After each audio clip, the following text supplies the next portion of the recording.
Baik, selanjutnya kita akan dengarkan paparan dari Dr. Muhammad Saud PhD tentang bagaimana tantangan dalam perspektif beliau. Perlu diketahui bahwa Dr. Muhammad Saud beliau alumni dari International Islamic University dan gelarnya adalah Master of Social Science. Jadi perspektif dan latar belakang beliau murni tentang ilmu sosial.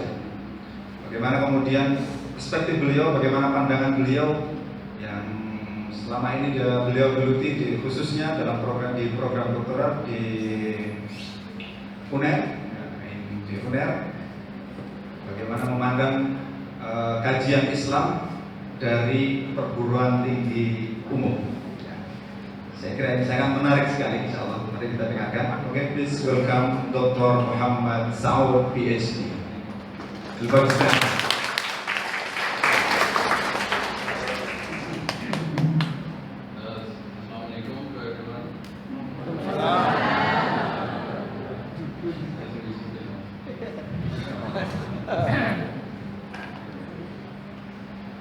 First of all, I'm very happy to be here. Honestly, we used to meet the people from NU community, but this is my first time to visit NU Institute. I'm very happy to see your cap topic when name mentioned NU. So,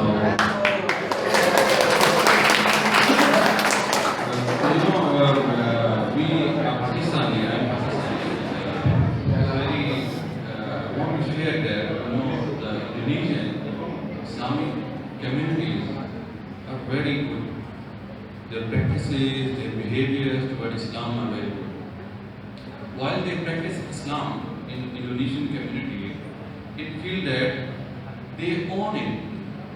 Sometimes in some communities we can observe in all over the world, when we take the word modern, so people feel that the modern means you are wearing a tie and you are wearing a pant shirt, or you feel modern, right? So we think that because we are impact of the Western areas, like US or others. So we think that the modern means you are getting away from the religion or getting away from Islam. I think this perception is a little bit changed now. In the history, you think about the Islam, so you can see that there are so many contributions in the society as well in the contribution of social sciences. So today we will discuss about Islam. We see that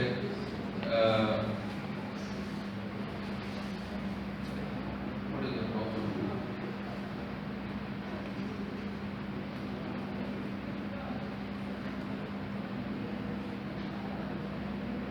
Can you change? Next. Yes. So you can see that when we are going for prayer, we used to ask many friends or our family members to go for salah. Why we ask?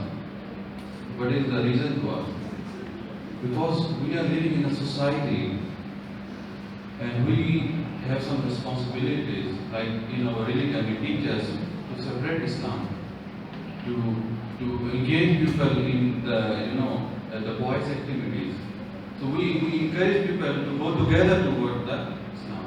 So this is how we ask everyone to go for salah. But while we have some social activities, such as in the community development, such as in a street, case, sometimes we are giving security to our neighbors.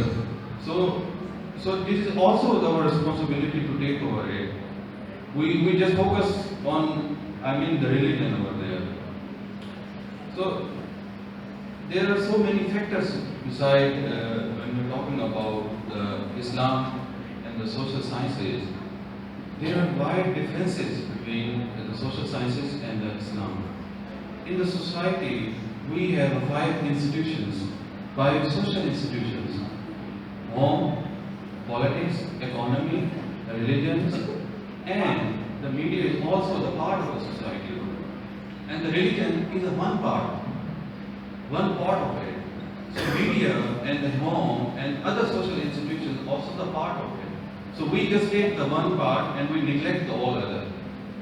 While, if we talk about the technology, you can see that we always neglect this technology. In the previous time, you can see the religious people or ulama, they say we don't adopt the mobile phone.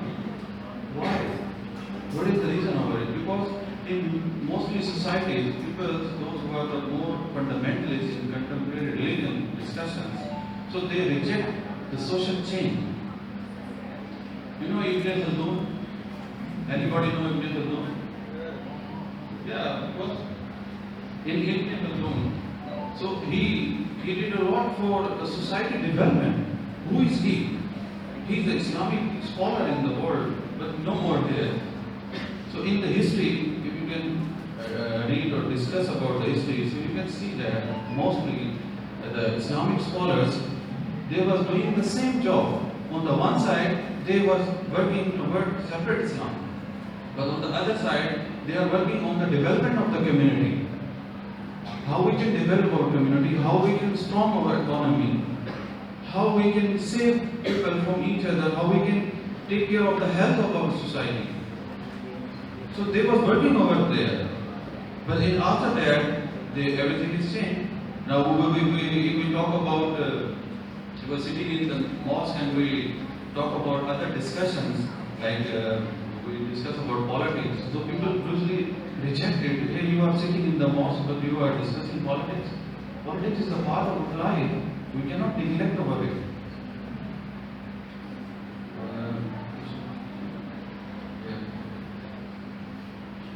So sociology and the Islamic is very close to each other. Individuality. In the individual life, you can see that people, they have so many contributions over there. You give loan to someone, you take care of someone, you give respect to your parents. Although Islam teach, the Holy Prophet, peace be upon him, sallallahu alaihi wasallam, they have contributed a lot. He is the sample of the world. But now in the current era, in the current discussion, we are not following the Sunnah. We are just focusing on the religious discussion. We left the social sciences. And you know the social sciences, how it become emerged? The social sciences have become emerged from the fiqh, the principle of hadith, not from the Western area.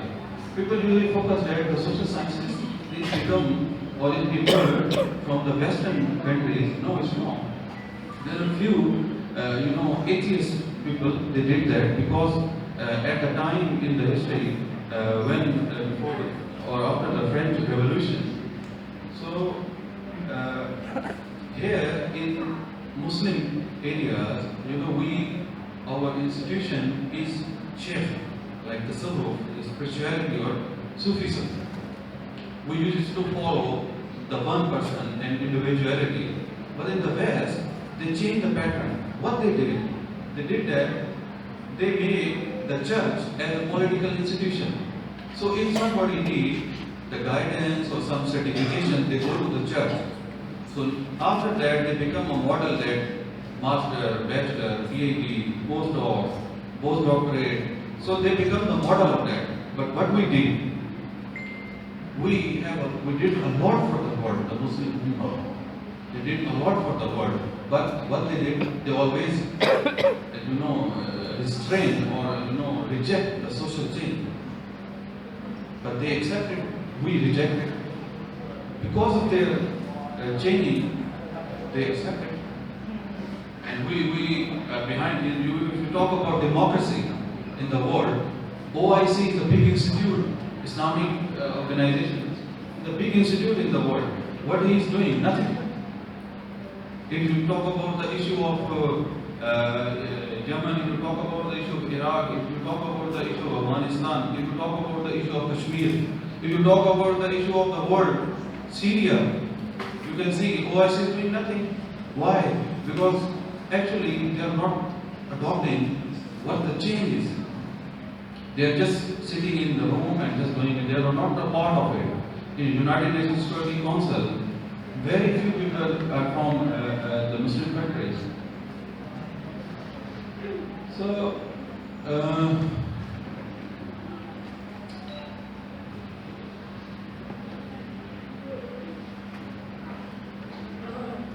we talk about the social change and religion. While in religion we used to reject the social change. You know what is the social change?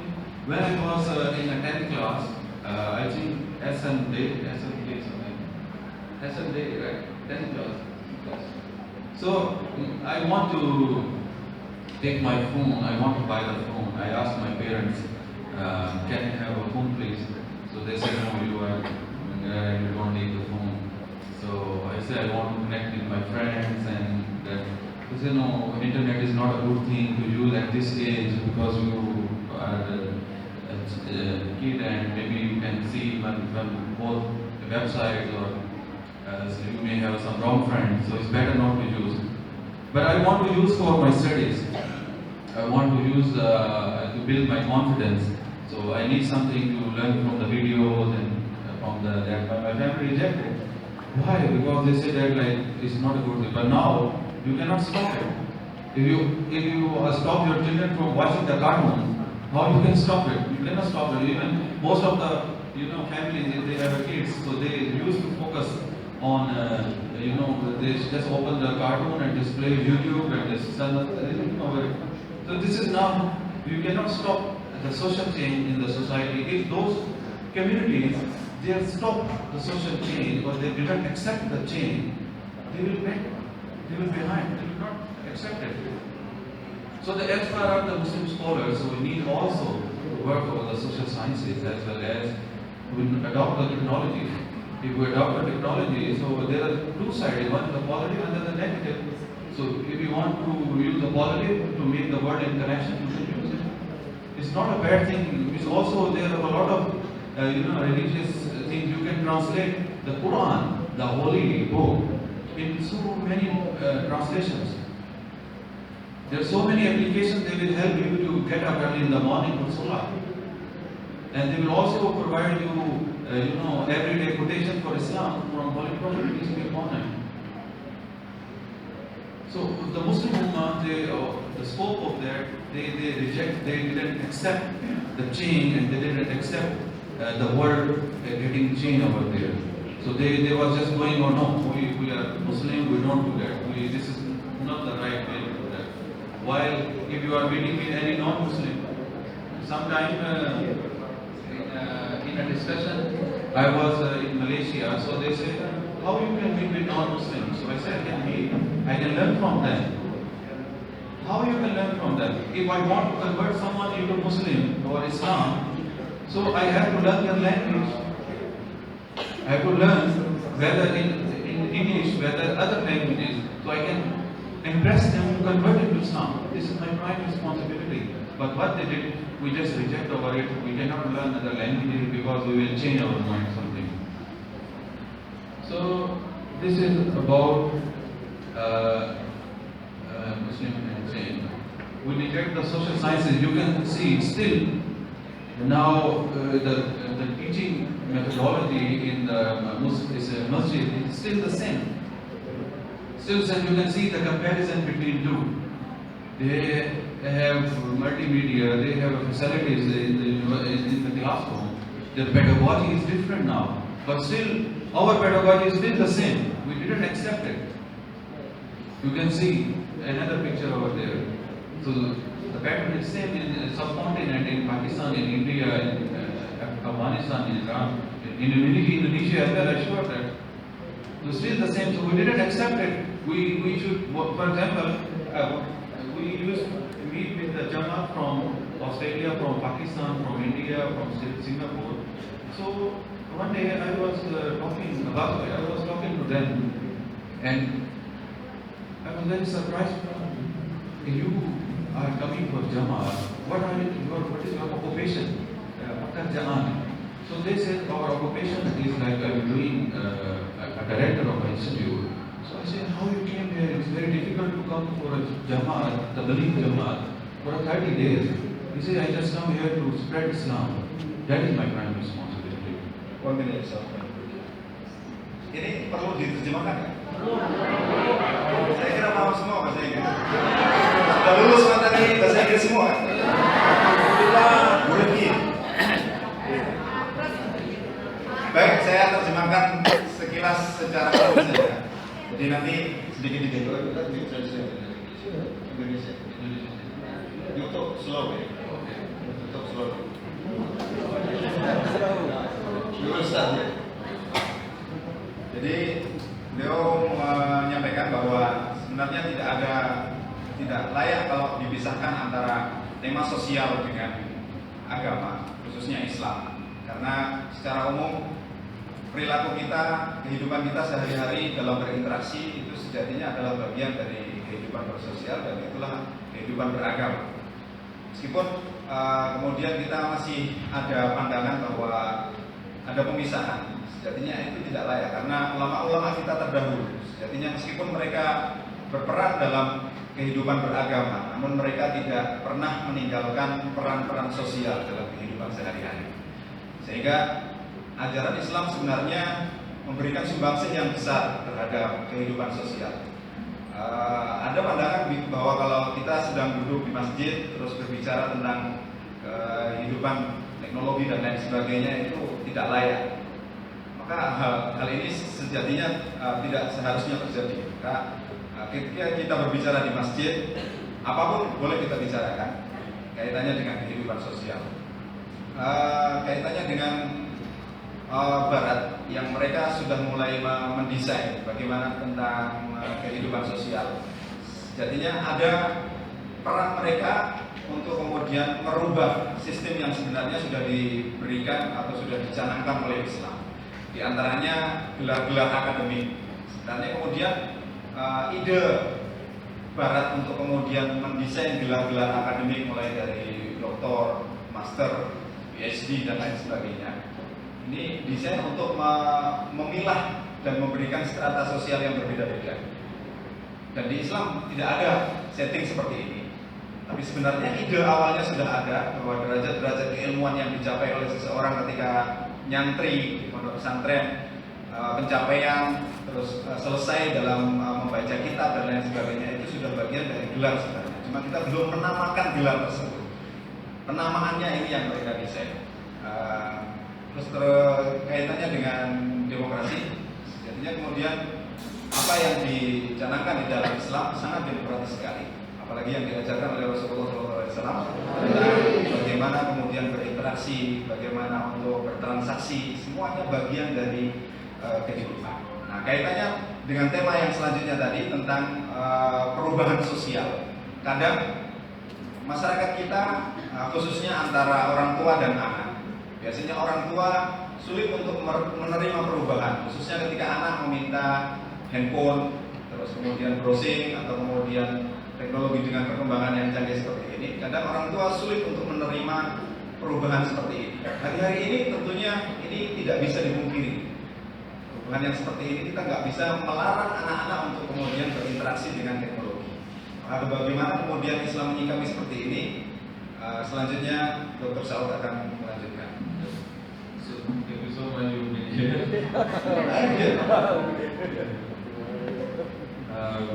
I can, speak in Indonesian as well, but I don't know, sometimes it's wrong, so people will laugh at me. This is stand-up comedy. So, this is another side of, the teaching methodology.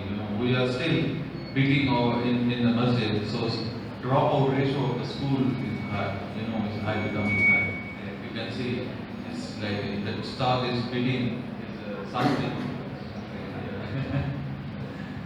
Baik, gambaran yang terlihat bahwa kadang sistem pendidikan di Islam masih tradisional, sehingga kemudian untuk beradaptasi dengan perubahan, ketika beradaptasi dengan bagaimana perkembangan zaman, agak kemudian kalau kita bilang dalam bahasa Indonesia gelagapan. Kesulitan. So in understand the psychology of ourselves, how we can understand what is our psychology, what we think. Sometimes many people, they have a problem of anxiety, they have a problem of confidence, they have a problem of stress, they have a problem of depression. So what do you think about it? So that is, if you study social sciences, particularly the psychology, so you can understand that how we can solve our psychological issues in our daily life. Jadi kadang kita menghadapi tantangan dalam sistem pendidikan. Kita juga harus menyadari tentang psikologi anak. Kadang orang yang sedang belajar itu mengalami tekanan, kejenuhan ketika belajar dengan sistem dan pola yang klasik.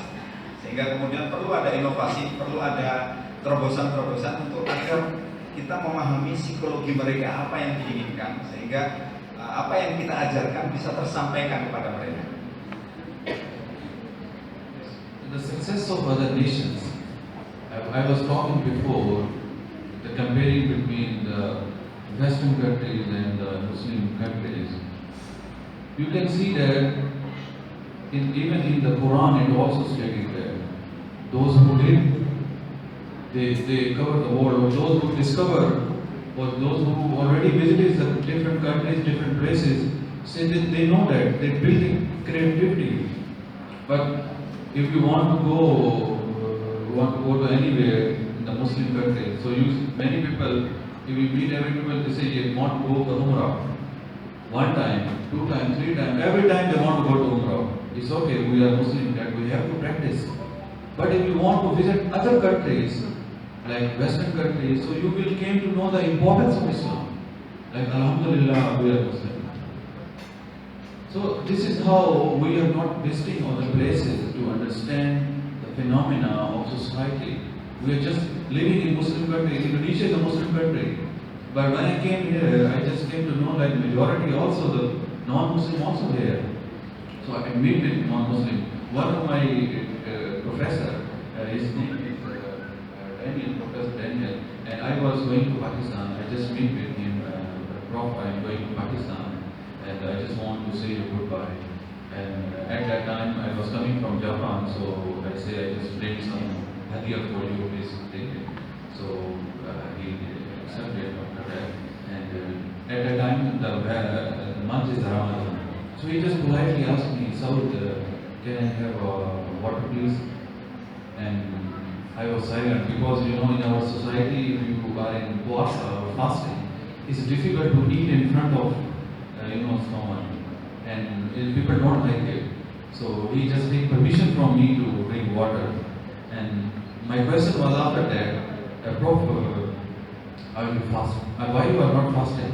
So he said, sorry, I'm Christian, so I'm not fasting. So it was very impressive for me how the non-Muslim, they take permission from the Muslim to drink water. Baik, pandangan kita selama ini, di mindset arah pikiran kita sebagai seorang Muslim kadang terlalu kaku, sehingga kemudian untuk harus keluar negeri berinteraksi dengan misalnya dengan peradaban yang lain, dengan masyarakat yang berbeda, kita anti atau bahkan kemudian kadang dianggap menyia-nyiakan waktu, wasting time, menyia-nyiakan waktu. Dan biasanya target kita hanya untuk kemudian khususnya masyarakat Muslim untuk berangkat umroh, tapi tidak ada wacana untuk misalnya ingin pergi ke negara yang lain, sehingga kemudian kita bisa memanfaatkan, atau justru bahkan sebenarnya kalau kita pergi ke negara non-Muslim, kita akan melihat nilai-nilai Islam di negara tersebut. Sehingga dia punya pengalaman, suatu hari datang profesor dia yang bernama Daniel tadi. Di hari itu sebenarnya adalah bulan Ramadan, tapi kemudian sangat mengagumkan bahwa ternyata Profesor Daniel ini meskipun Kristen, dia minta izin kepada Dr. Saud untuk kemudian minum. Di etika atau kemudian perilaku yang dilakukan oleh profesor ini meskipun non-muslim sejatinya adalah bagian dari nilai-nilai Islam, bagian dari nilai sosial pada seluruh masyarakat Islam. Yes. So this is how the Western societies, maybe they will weak in religion or sometimes they are strong in religion, but besides they develop their societies. They have a strong mechanism. Tax system is very good, economy very good, development is very good, infrastructure is very good. Everything is going well. Why? Because of this, we just focus on one side, but we neglect our side. Maybe God will help us.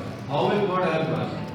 If you are doing nothing and you say God will help us, that is wrong philosophy. Prinsipnya dalam kehidupan sosial, maka kita harus banyak merelakan hal, mengikhlaskan dalam berbuat. Karena kalau kita hanya dengan pandangan ekonomis kita berbuat terus kemudian mengharapkan sesuatu itu terlalu materialis. Maka sejatinya kemudian ketika kita berinteraksi dalam kehidupan sosial atau khususnya seperti kita berinteraksi dengan orang-orang Barat, maka mereka terlihat sebenarnya kalau kita baca dalam pandangan Islam mereka mukhlis, mereka tulus dalam berinteraksi dan tulus memberi. Karena sejatinya kalau pandangan ini kita tanamkan ulang dan kita sudah memiliki prinsip ini bahwa ketika berinteraksi, ketika berhubungan dengan sesama, maka harus menanamkan dalam prinsip diri kita kalau kita membantu orang lain maka diri kita akan terbantu juga sebagaimana prinsip ajaran agama Islam. So we were talking about before about ulama in democracy, as I discussed with you the importance of OIC. We are very happy to come on the roads for protest. Everybody you will see in Muslim societies like in India, Pakistan, Indonesia, Malaysia, if you ask them, they will come on the road. But if you request them, why not you can be a part of the parliament? Why not you can be a part of the world democracy? So they were reluctant. They said, no, we can't do this, blah, blah, many things. So this is our, bad side that we just want to come on the road. We just block places. If there is any blasphemy against our Prophet, peace be upon him, we will come on the road. But in practically, what we have to do, we can't do that.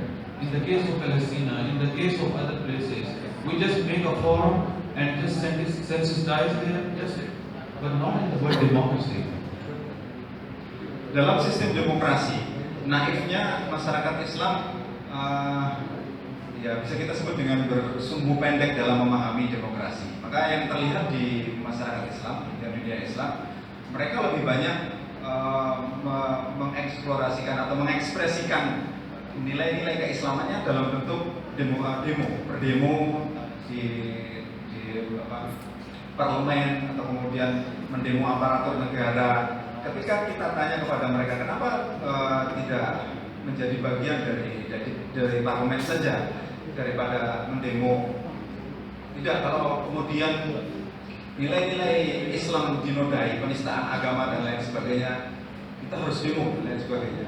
Tapi ketika mereka diajak atau kemudian diminta untuk menjadi bagian dari parlemen, lemah masyarakat Islam, sehingga kemudian keterbelakangan Islam sejatinya adalah karena fungsi kita atau kemudian peran kita atau penganggapan kita terhadap diri kita sendiri yang kurang pada tempatnya.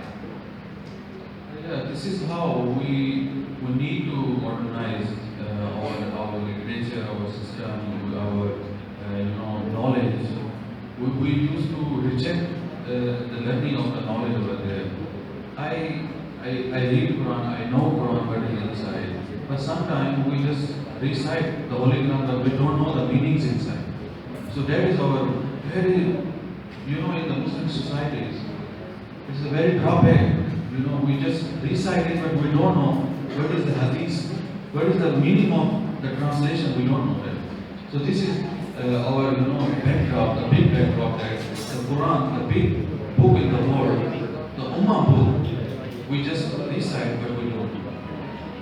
Problem selanjutnya adalah bahwa mayoritas rata-rata umat Islam kemudian kurang bisa memaknai, mencerna nilai-nilai dari Al-Quran. Mereka hanya kemudian melihat bahwa Al-Quran ini sebagai mantra atau kemudian ritual harian yang hanya dibaca tanpa dipahami makna dari kedalamannya. Seharusnya itu tidak terjadi. Maka keterbelakangan umat Islam sejatinya kemudian pandangan yang seperti ini di antara faktor yang menyebabkan keterbelakangan. Jadi melihat ritual agama itu sebagai sesuatu yang berpola baru, sehingga tidak ada perkembangan, tidak ada pendalaman kepada makna. Maka seharusnya masyarakat Islam ketika membaca Al-Quran tidak hanya sekedar membaca, tapi juga ada pendalaman terhadap maknanya dan bagaimana penerapan dan aktualisasinya dalam kehidupan sehari-hari. Yes. Next is religion and Islam and research. We used to reject this offer. You know, we in subcontinent we have a number of books. In the old time, we just write it, but we didn't publish. So the idea of the Islamic scholars they did in the past, it was adopted by the Western, and they changed their name and put their name on the books. So this is how we know, we already did the research, and Islam in the Quran states all the information of the world. But we are beside some other ways. But the world, they are getting information from Quran, from our holy book. Problem selanjutnya adalah masalah penelitian. Masyarakat Islam terkesan kemudian yang menyebabkan keterbelakangannya untuk beradaptasi dengan perkembangan adalah tentang penelitian. Sejatinya kemudian tentunya kita tahu di khazanah keilmuan kita, khususnya Indonesia misalnya, banyak buku-buku yang dituliskan dalam tema-tema yang tentang ajaran agama Islam. Namun kemudian kita lemah dalam mempublikasikan dan menerjemahkannya dan kemudian menjadikannya sebagai media untuk penelitian dan kemudian disosialisasikan dan disebarkan di dunia maya sehingga masyarakat dunia mengenal Islam dan ajaran-ajaran Islam. Yang terjadi adalah justru masyarakat Barat yang menerjemahkan arsip-arsip atau artikel-artikel atau manuskrip-manuskrip klasik tersebut sehingga kemudian mereka mengganti namanya. Maka yang muncul kemudian adalah karya-karya yang diatasnamakan orang Barat. Yeah, this is actually we did. You know, in mostly people they know, most of the scholars. For example, if I know we was yesterday we discussing about the Karl Marx. Karl Marx is the one who discussed about the capitalism and economy in the world. So in 2019, how we came to know about Karl Marx? How? From the website, from the research. He published his work in the recent years, now available everywhere, and we cite his work. But our people, they was just, cover it and put it in there, but they didn't publish. So we should go over publish it. Nowadays, like we used to discuss about it. Like if your work will be published, you will be not here in the world, but your work will be here. So people will cite your work, people will take reference your work. This is most important in the now Islamic jurisprudence and Islamic studies.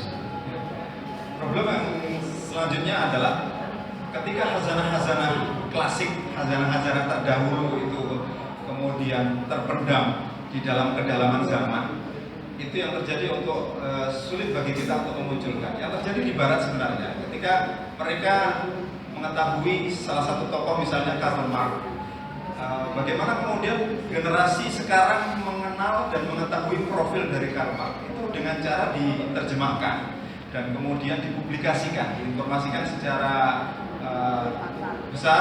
besar-besaran sehingga kemudian generasi sekarang bisa mengetahuinya. Nah, itu seharusnya yang kita lakukan, bahwa para ulama-ulama terdahulu sumbangsih mereka terhadap keilmuan, kita yang bertanggung jawab untuk memunculkan ulang, menggali ulang untuk menginformasikan kepada generasi yang hadir sekarang ini agar mereka tahu sejauh mana sepak terjang mereka dalam berkarya dan apa saja pengalaman-pengalaman mereka. Maka kelemahan kita adalah masalah publikasi. Kelemahan kita adalah bagaimana kemudian kita dapat berbicara di dunia internasional dan dikenal, sehingga kemudian kita tidak perlu sejatinya mencari apa yang ada di informasi dunia, tapi kita bisa menghadirkan sesuatu kepada dunia. Itu yang seharusnya kita lakukan. Thank you. There are many, nowadays many scholars, they I'm not a scholar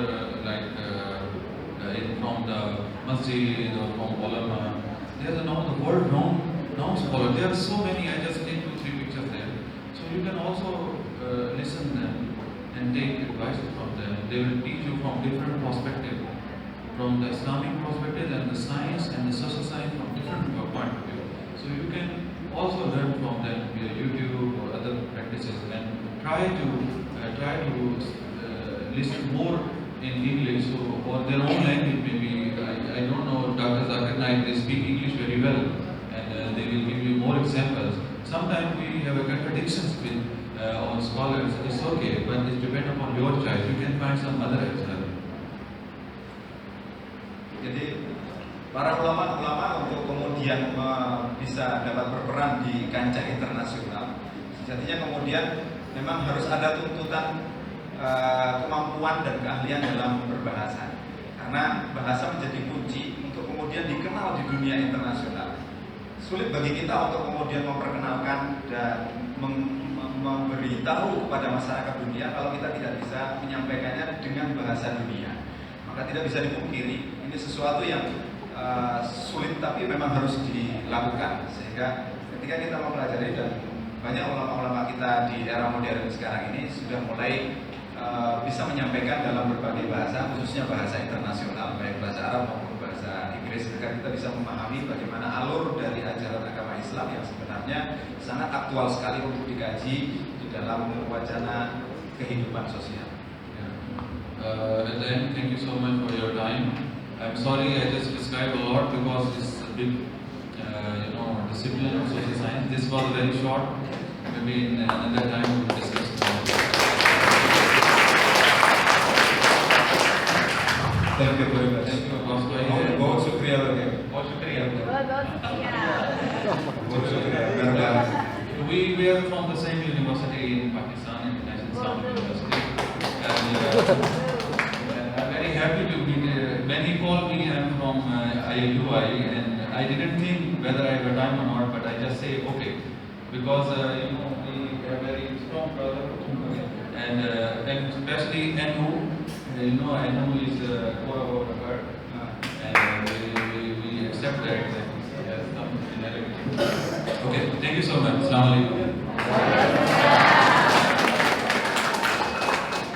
Ya, terjemahan singkatnya Polo Lawas. Guys, ya aku sono ra. Transkripnya nggak usah panjang-panjang capek. Nah, habis ini kita terbang ke Libya. Tapi